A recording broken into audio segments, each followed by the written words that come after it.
Now I have to make the long planification. Now I have to work with the LTAD, long term athlete development program. So many test I should include, बहुत सारे test मेरे को include करने पड़ेंगे prediction के लिए, performance prediction के लिए उनको डिफाइन करना पड़ेगा और वो एथलीट को बताना पड़ेगा. We should express these are all things to the identified athletes. Then next, define method which allow us to predict a specific skill long term basis. What is the meaning of this line?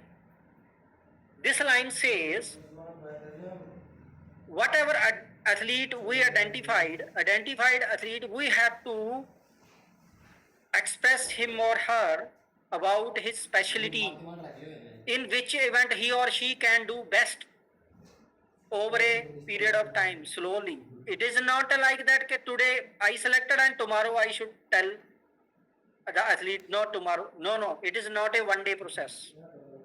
Over a period of time, slowly, gradually, we have to increase his or her technical potentialities. Then over a period of time, we have to predict his or her performance.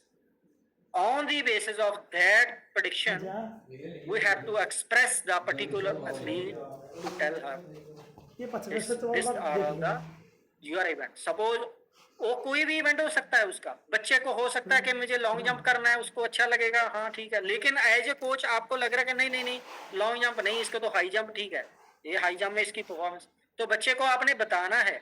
आप बताओगे बच्चे को, बच्चा नहीं मानेगा, उसका parents भी नहीं मानेगा और उसका फ्रेंड्स भी नहीं मानेगा. ये ऑब्वियसली होता है, हमारे ऐसे ही होता है. ये कैसे करना है, क्या करना है उसको, अब जब हम कुछ बताया ही नहीं, जब से वो हमारे पास ट्रेनिंग करना शुरू किया है 2 साल से, उसको हमने उसके रिजल्ट ही नहीं दिए ट्रेनिंग के, उसके जो टेस्ट करने हैं हमने 3 मंथ बाद, एक मंथ के बाद में उन टेस्ट का जो हमने रिजल्ट है, उस टेस्ट की जो परफॉर्मेंस है वो हमने बताई नहीं, और जो आगे वो उस परफॉर्मेंस के बेस पे क्या कर सकता है, what she and he can do on the basis of previous test in future, what they can do, we did not tell to any athlete. Then how can athlete we can say कि they can agree easily with us? कभी हो ही नहीं सकते. हमें athlete, coach athlete relationship इसी को बोलते हैं, उसके साथ फैमिलियर होना है उनको, ठीक है, और अच्छे से उसको प्रॉपरली, जब हमने टैलेंट आइडेंटिफाई कर लिया है प्रॉपरली, उस आइडेंटिफाइड टैलेंट को ग्रेजुअली हमने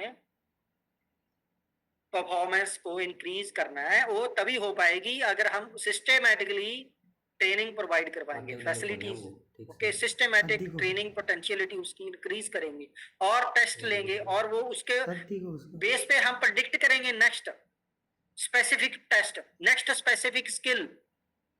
This is a long term basis, slowly over period of time. तभी वो एथलीट को हम अच्छे ढंग से कंट्रोल कर पाएंगे और अच्छे ढंग से हम उस एथलीट को पर्टिकुलर इवेंट में स्पेसिफिक ट्रेनिंग करवा पाएंगे. ठीक है, ये एक रिजल्ट है टैलेंट का. ऐसे ही athlete slowly over a period of time क्या करेगा, वो एथलीट एक इंटरनेशनल लेवल पे पहुंच जाएगा एक इवेंट में, किसी भी इवेंट में. ठीक है, ये किसका रिजल्ट हुआ, ये कॉन्सिक्वेंसेस किसका हुआ, टैलेंट आइडेंटिफिकेशन का हुआ ना. हमने टैलेंट आइडेंटिफाई किया था, उसके बाद प्रोग्रेसिवली सिस्टेमेटिकली उसको ट्रेनिंग प्रोवाइड करवाया, फैसिलिटीज प्रोवाइड करवाई है, तो उसका वो रिजल्ट है कि वो एक टॉप लेवल प्लेटफॉर्म पे रीच कर गया. ठीक है, okay, next. Yes, very good. This slide also, what makes a good test? What makes a good test? एक मैं अभी जो इतना लंबा आपसे डिस्कस किया है, I long discuss just regarding the previous slide. This slide also related with this. I said you we can conduct the various types of the test on different time to time. How can we think this test is a good or this test is a bad? good and bad. How can we identify? Through these points. These points I mentioned: valid, specific, reliable, accurate, predictive, reproducible, largely feasible, non-redundant, respect human rights. These are all the elements. These are all the main reasons which plays a vital role to make a good test. These are all different variables of the test which makes a test to a good test. That test should be a proper way. Going to conduct this test should be a specific to his or her event. Okay उसके event के related होना चाहिए, proper valid होना चाहिए और reliable होना चाहिए। Test reliability of the test also, और test should be a proper accurately होना चाहिए, प्रिडिक्टिव टेस्ट होना चाहिए। Next also we can conduct the same test, or the result of the test also should be a reliable, predictive, reproducibility, large feasibility। हम कोई test करवाने चाह रहे हैं, ऐसा ना हो कि भाई हमने ऐसा टेस्ट रख लिया कि वो टेस्ट कंडक्ट, हमारे पास मान लो 50 बच्चे हैं डिफरेंट इवेंट्स के हैं और हम टेस्ट करवाने ले गए उसको, चलो भी जिम में चलते हैं, और एक जिम का हॉल छोटा सा है, उस कैसे करवाएंगे? हमें विजिबिलिटी नहीं है, हमारे पास ग्राउंड ही नहीं है। So these are all the things we have to think well prior, okay, during the talent identification. Non redundant, बेकार टेस्ट नहीं होना चाहिए, बेलोड़ा टेस्ट उसमें नहीं रखना चाहिए। हमें proper valid, reliable and specific accurate test होना चाहिए। जिस टेस्ट की हमें जरूरत है, जो टेस्ट पर्टिकुलर पैरामीटर को आइडेंटिफाई करेगा, उस पैरामीटर की मेजरमेंट करेगा, yes that test only we should include. Non redundant test we can't fit, okay, we can't fix because it is a waste of time, is waste of energy, okay। respect human rights is very much, we should conduct that type of test which is today human rights, okay। उनको comfortability feel होना चाहिए, और अगर कोई उस test में कोई any other athlete also can join, let them join also, no issue.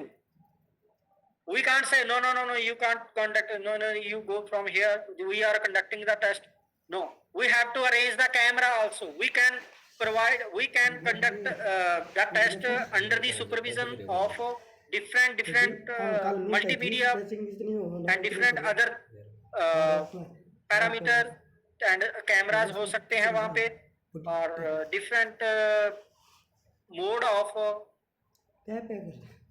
conducting the test, we can adjust various types of modes, okay, that will be a respect the human rights। Expect करो ऐसे test होने okay. Growth and development, growth and development क्या होता है? उसकी growth किस तरह improve as per the world athletics guideline which whatever I am discussing with you all now from first slide onward, this is as per the guideline of the world athletics, okay। ये world athletics की जो हमारी IAF है, international association of athletics federation, जो कि अभी world athletics हो चुकी है, ओके, उसका जो रीनेम हो गया वर्ल्ड एथलेटिक्स, उसकी गाइडलाइंस के अकॉर्डिंग है हम जो डिस्कस कर रहे हैं। ये जो ग्रोथ एंड डेवलपमेंट का जो चैप्टर है, it is very much important for the coaches, young coaches, even the senior coaches, previous coach, whatever we are involved with the training, sports training, okay, we should take care of the players growth and development, because children are not just a smaller adult। हम क्या सोचते हैं, change करते हैं कि yes जैसे कि इसका फादर है वैसे ही इसका लड़का, ओके, तो इसका genetical potential, but their capabilities, their potentiality वो बहुत सारी डिफरेंट होती हैं। या हम क्या सोचते हैं कि मेरे पास 10 हर्डलर हैं, ये एक जैसे हैं, और ये जो अभी यंग लड़का है ये भी ऐसा ही होएगा, इसको भी क्या कर... नहीं, ऐसा नहीं होता है। Children are not just a small adult, ऐसे नहीं। That coaches need to understand how children grow, how children develop. As a coach, you may work with athletes of any age, and it is important to realize that growth and development is not just an issue with the children and young athletes. Each of us grows and develop in different ways throughout the lives. पूरी जिंदगी, पूरी life हम बहुत सारे तरीकों से develop होते हैं, बहुत सारी एक्सपीरियंस लेते हैं। ऐसे बच्चा, हर बच्चा अपने अपने तरीके से ग्रोथ करता है, एक्सपीरियंस लेते हैं। तो हमें ग्रोथ एंड डेवलपमेंट का जो एक पार्ट है उसको अच्छे से, उसकी जो इम्पोर्टेंस है उसकी रियलाइज करना जरूरी है। जो novice coaches are frequently begin their coaching with the younger athletes and understanding of the specific needs and capabilities of children and adolescents. ठीक है, adolescents होते हैं, children होते हैं, उनकी जो specific needs होती है। छोटे बच्चे की, 8 साल के बच्चे की specific need अलग होएगी और 12 साल के, 15 साल के बच्चे की अलग होएगी, और उसकी जो ट्रेनिंग पैटर्न है वो भी अलग होंगे। वो भी हमें उनके बारे में भी जानना बहुत जरूरी है। Okay, childrens have many sports they can choose to do. वो क्या करते हैं ना, जब यंग होते हैं, बच्चे होते हैं, उनको हर गेम खेलना पसंद होता है। वो भी गेम खेल लें, हम ये भी पार्ट कर लें, इसमें भी पार्टिसिपेट कर लें, है ना। They choose to do the sports at all whether it is for recreation or competition is very positive thing. Yes, let them participate. All coaches should work to ensure that the training programs they plan are suitable for the long term, lifelong physical and mental development of athletes they work with us. जिनके साथ वो athlete के साथ work कर रहे हैं, proper long term प्लानिफिकेशन बनाना, प्लानिफिकेशन maintain करना बहुत ही ज्यादा जरूरी है, अनिवार्य है एक कोच को।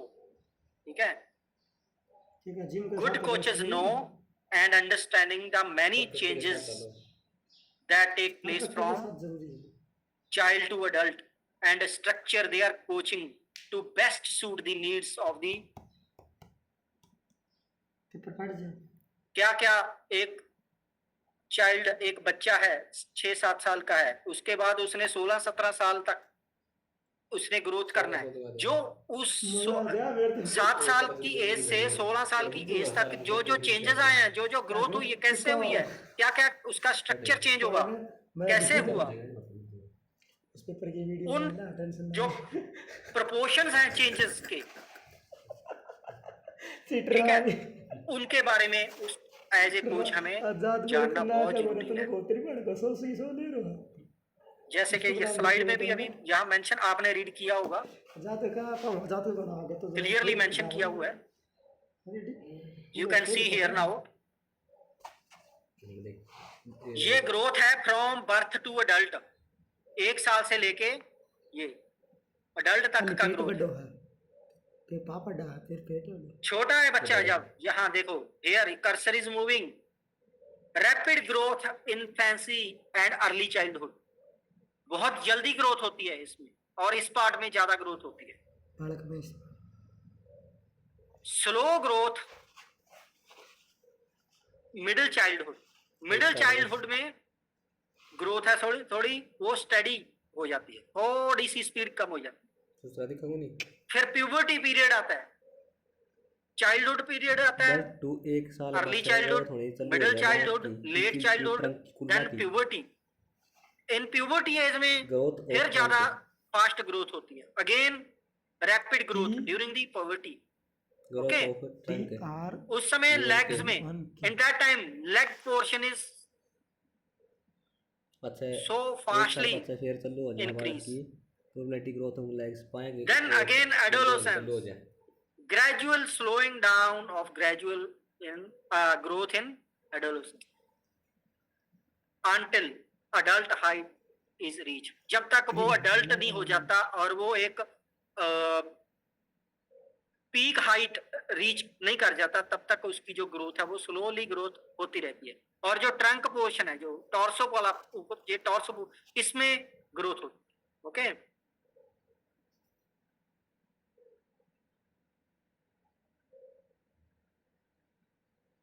And here I am showing you, यहाँ पे मैं आपको बता रहा हूँ amount of growth from birth to adult. This is the second picture, right? Your right side, you can see from birth to adult our head growth है 2 times. Okay, 2 time, उसका double size हो जाता है adult होने तक. एक जब बच्चा जब जन्म लेता है, infancy, from infancy to adult, head हमारा 2 times इंक्रीज करता है, आर्म्स इंक्रीज करती हैं 4 times, आर्म्स क्यों? एंड ट्रंक इंक्रीज करता है 3 times, and legs increases the 5 times from birth to adult. Okay, it is very much important part, important topic for the coaches, young coaches especially. Now next, I am showing you here the chart. Body grows by different body segments growing at different times. Okay, here you can see upper first जो है वो है female growth chart, second है male growth chart, down one. एक 3 साल इतनी रहेगी फिर starting we can start from green part, you can see here infancy. Infancy starting from birth to up to वाले उसमें डिफरेंट वो बताऊं उतनी 3 year, both boys and girls. Boys and girls जो एक जैसा ग्रोथ करते हैं, the same growth in infancy. Okay, up to 3 years they growth both same. After the 3 years 3 साल बाद से female childhood part finish early. female childhood growth करती हैं till 10 year तक, 10 साल तक. एंड मेल में, बॉयज में ये चाइल्डहुड जो पोर्शन है वो 11 साल तक है, जो वो इंक्रीज होता है. ओके, एंड गर्ल्स में प्यूबर्टी स्टार्ट हो जाती है 10 साल में. प्यूबर्टी एज गर्ल्स में 10 साल से लेके 12 साल तक, एंड बॉयज में ये 1 साल लेट शुरू होती है. इसीलिए हम बोलते हैं ना गर्ल्स अर्ली मैच्योर होती हैं. थोड़ा बॉयज से, boys in boys started from 11 year, goes till 14 year age. Adolescence also started early in girls. अभी मैं आपको बताया 13 साल स्टार्टिंग एज है, टिल 18.5 एंड 19 तक चलता है. And boys in boys 15 year to 20 year. Okay, adulthood जो एज है वो गर्ल्स में 19 से स्टार्ट होकर के चलती है 23 तक. और गर्ल्स बॉयज का वो है 21 से 20.5 21. सॉरी हम जवानी से ही आ जाए, मतलब डेढ़ जोगी हो. these are all the different stages. Sorry हम जवानी आ हम boys and girls growing according to their 23 साल से ये कहने बता दूंगा तो ये तो एक पूछ लेती. Yes, early developer versus late developer. खोल के बताते हैं कहती ले, तो याद रखो. As a coach, 4 years different as a coach, development of the children, we have to take care about this for example terminology. Very much important. हम always consider करते हैं chronological age. We always consider the chronological age. We always focusing on the chronological age. Suppose we are selecting the talent and identification according to the chronological based 11 साल का, 12 साल का, 14 साल का, 16 साल का एज है. But we have to consider the उसके बना नहीं है biological तो age also. इसमें वो बनी But we always consider the biological. Biological age क्या है? Biological difference क्या है? Biological है कि एक लड़का या लड़की उसकी एज तो 10 साल की है, लेकिन वो 10 साल की दिखती नहीं है, वो लगती नहीं है, वो लगती है 12 साल की. उसमें ग्रोथ बहुत जल्दी आ गई, अर्ली डेवलप हो गया, जल्दी तावड़ी क्या डेवलपमेंट अर्ली हो गई है. और कई बच्चे क्या होते हैं, वो 15 साल के होते हैं, लेकिन लगते वो थोड़ा ऐसा है कि वो अभी 12 साल का, 13 साल का, छोटे लगते, अपनी एज से छोटे सॉरी बेटी लगते हैं. वो क्या होता है, late maturation, late develop athlete होते हैं, late development, late growth slow होती है. So we have to consider always the biological. Okay, इसमें हम as a study as per world athletics guideline we can see the easily difference. इस picture में आप देख पा रहे हो, ये तीनों एथलीट सेम एज के हैं. ओके, इनका जो एज है वो 14 साल का है. तीनों का. और chest number 158, chest number 158 also is 14 year, and blue sando also age of 14 year. All three are the same age, but their growth, their development is a different. This is early development. ये बहुत ज़्यादा तैयार हो गए हो. And chest number 126 average, and chest number 158 late development. For example मैं आरएनडीयू. Okay, तो किस तरह होगा देख ले. दोनों पोलियो का शिकार. so that we have to consider the biological age instead of तर बताऊंगा उधर chronological age also. क्लास लगनी तेरी इसकी उधर. ये बताऊंगा तेरे को, ये उड़ा पाऊंगा ये. Children basic movements patterns. Children जब ग्रोथ करते हैं, वो जब वो बिगिनिंग मूवमेंट से लेके क्राउलिंग, वॉकिंग से लेके बेसिक मूवमेंट्स होती हैं उनकी, walking, running, jumping, throwing, catching and different types of movements होते हैं, वो स्टार्ट करते हैं naturally. Okay, they starts the movements themselves without any limitations.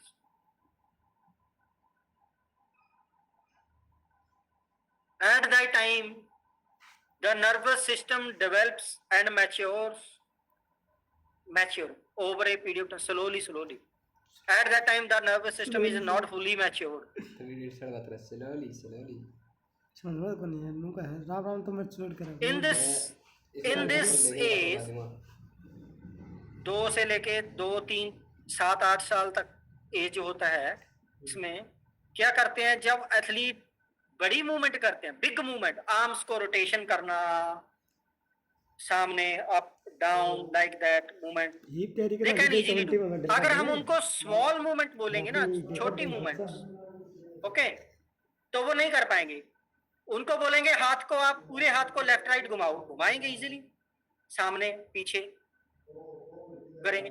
फिर उनको बोलेंगे, आप देख पा रहे हो ना मुझे, उनको यू कैन सी मी, उनको बोलेंगे कि you just move the fingers only, first move this finger like that, second this, third this, move like that. They can't move because smaller movements. Infants wants to make a always big movements of the muscles.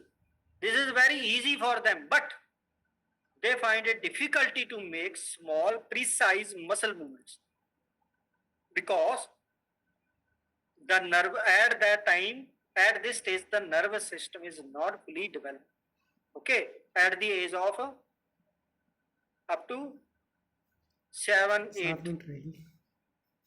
So we can't provide to the children at that type of activities where the children can get injured or can get some hearts okay उनको कुछ heart हो, उनके injury हो या कुछ ऐसा उनको feel हो या माइंड में स्ट्रेस आए, we should not provide this type of activities at this because their nervous system is going slowly developing.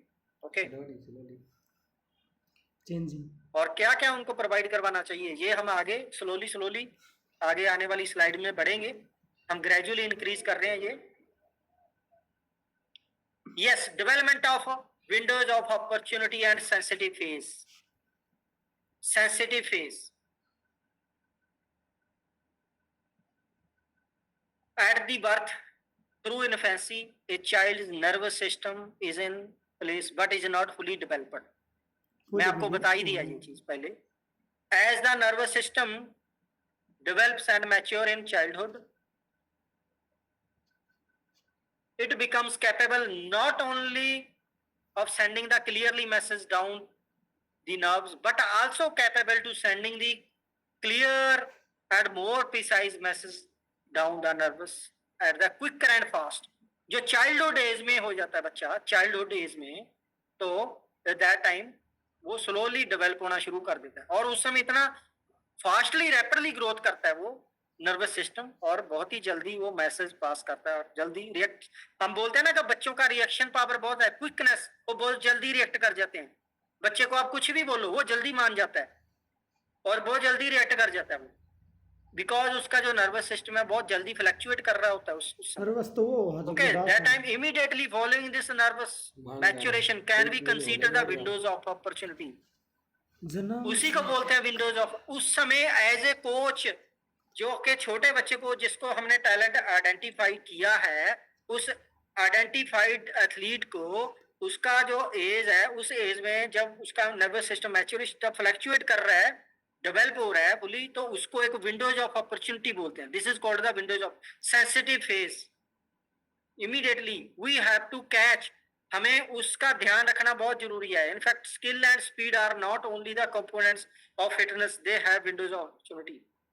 Okay उस समय हमने स्किल भी डेवलप करना है, स्पीड भी डेवलप करना है, जो और भी हमें उसके बहुत सारे जो कंपोनेंट्स हैं उन फिटनेस के, उनके ऊपर ध्यान देना है। different windows of opportunity according windows of opportunity open the different age। okay means speed window, strength window, endurance window, speed strength window, speed endurance window, this different types of windows can we can open as per observation of the athlete's development, athletes growth. तभी मैं आपको बोला कि as a coach हमें growth and development का जो chapter है बहुत अच्छे से हमें इसका नॉलेज होना जरूरी है। If we want to produce the athlete international level. Sensitive age childhood corresponds to period of greater change, physical, mental, physiological levels, as far as the morphological also, the development of the other components। okay the main function is not linear, different parameters जो उस समय होंगे sensitive phase में क्या है, जब बहुत सारे physical growth आ रहे हैं और mental growth आ रही है और physiological changes आ रहे हैं, physical changes हो रहे हैं, that time उस समय एथलीट को वो जो ग्रोथ चेंजेस हैं वो एक सेम लेवल के नहीं होते हैं, वो एक सेम सिस्टमैटिक वे पे नहीं होंगे। सपोज उसका डिफरेंट सेगमेंट्स हैं बॉडी के, डिफरेंट टाइम पे इंक्रीज होते हैं। ओके एथलीट बड़ा तो हो जाता है, ग्रोथ तो हो जाती है, लेकिन वो मेंटली इतना ज्यादा उसका जो माइंड है वो डेवलप नहीं हो पाता उस समय, वो it takes a time. Some time athlete already mature हो जाते हैं बट उनका जो ग्रोथ है वो नहीं हो पाता टाइम से। बहुत सारे फैक्टर्स हैं, बहुत सारे रीजंस हैं जो कि उन रीजंस के बारे में हमें जानना बहुत जरूरी है। Now this slide you can C sensitive development windows in the young athlete, girls and boys। here in girls, first window, skill window started at the age of 6 and it ends at the age of 12। Girls में skill window कब शुरू हो जाती है? 6 से लेकर 12 साल तक हम इसमें प्रॉपरली स्किल डेवलप कर सकते हैं through the various types of the multiple training, okay, different types of the systematic training, we can improve these different types of skills. And same boys में ये 7 से 13 साल तक चलती है, 1 साल लेट शुरू होती है. और स्पीड विंडो गर्ल्स में 6 से 8 साल तक और बॉयज में 7 से 9 साल तक first window speed. And second window कब ओपन होती है? और फर्स्ट विंडो में स्पीड में हम क्या कराएंगे? इसमें 6 साल से लेके 8 साल तक की स्पीड. ऐसा नहीं है कि हमें we can't provide the type of activity we provide like a 100 meter sprint. No. Through the ladder run, different speed drills we can provide. Okay, speed drills for a short term period. Okay, with a sufficient recovery. Different speed drills we can provide at the early age, where the speed window started from 6 to 8 in girls and 7 to 9, age 7 to 9 in boys. Okay, first window. और second window speed window, second speed window girls में शुरू होता है 12 साल से और and होता है ये 14 साल तक. और बॉयज में सेकंड स्पीड विंडो स्टार्ट होता है 13 साल से 15 साल तक चलता है. ठीक है, ऐसे ही स्ट्रेंथ फर्स्ट विंडो गर्ल्स में 12 साल से 13 साल, सेकंड विंडो 14 से 15 साल, और बॉयज में स्ट्रेंथ विंडो चलता है 14 साल से 17 साल तक. ओके, 17 के बाद हम उसमें अडल्टहुड में जब बच्चा अडल्ट हो जाता है, then we can provide the strength as per his और हर इवेंट स्पेसिफिक. ठीक है, और गर्ल्स में भी सेम है. जो थर्ड विंडो है वो भी हम एज पर हिज और हर स्पेसिफिकेशन स्पेसिफाइड उसका जो इवेंट है उसके अकॉर्डिंग प्रोवाइड करवा सकते हैं. ठीक है, and same aerobic window in girls started from age level 12 and to 14, in boys 13 to 16 aerobic. So these are all the windows of this type. These are all the training we can provide to identified athlete. जो हमने talent search किया है, talent identify किया है, उसमें जो भी हमने ग्रेजुअली इंक्रीज करना. मैं आपको स्टार्टिंग से बोला था, बताया था कि एक डिस्ट्रिक्ट लेवल स्टेट लेवल का जो एथलीट है आइडेंटिफाई कर लिया, उसके बाद उसको हमने एक इंटरनेशनल लेवल तक उसको रीच किया है. कैसे? ये सब ट्रेनिंग, अगर वो लड़की है तो किस तरीके से, अगर वो लड़का है तो किस तरीके से ट्रेनिंग, ये various types of training, test, parameters, predictabilities, systematically potentiality को मेजरमेंट करते हुए ग्रेजुअली हमने जाना है. ओके, इसे बोलते हैं एक आइडेंटिफाइड एथलीट को इंटरनेशनल रीच पे टॉप लेवल परफॉर्मेंस को मेंटेन करवाना है. Okay, now kids athletics is the second topic. तो भी पूरे 6 बज चुके हैं, है ना? तो हम ये कल कर सकते हैं. Tomorrow also we have a time, no issue. और किड्स एथलेटिक्स पार्ट आज हमने ये कवर किया है. Let me stop the sharing.